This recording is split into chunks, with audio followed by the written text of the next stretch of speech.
आमर देशर पूर्वतन प्रधानमंत्री जन सु अर्थनीतिज्ञ स्वर्गत मनमोहन सिंह स्मृति एक स्मृति शोक सभा अनुष्ठित हो जाइए। सभाटी आज कर उचित नुह। आज देश में राष्ट्रीय शोक पालन कर भी आज भाया पवित्र दिन महांगा निर्वाचन मंडली महांगा ब्लॉकर किछि दिव्यांग भाई भौणी मान द्वारा अनुष्ठित एक सांगठनिक अनुष्ठान माँ स्वाभिमान आम स्वाभिमान ट्रस्ट ओडिशा ए ट्रस्ट तरफ अनुष्ठित एक अभिनव उपाय रक्तदान शिविर एवं ट्राइसाइकेल बंटन सभार सभापति आमर अत्यंत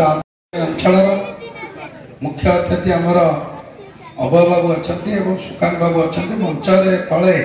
उपस्थित विभिन्न सांबादिक बंधु ए पंचायतर विशिष्ट व्यक्तिबंधु एवं ए अनुष्ठान कार्यकर्तागण मुझे सभापति जहाँ बुझुली अनुष्ठान आज एक भल कार्यक्रम करुच्ची जो माने गोटे बिंदुरे का रक्त का जीवन न जाऊ लक्ष्य करी अनुष्ठान को आज धन्यवाद देवा पड़ो आम सौम्य रंजन पट्टनायक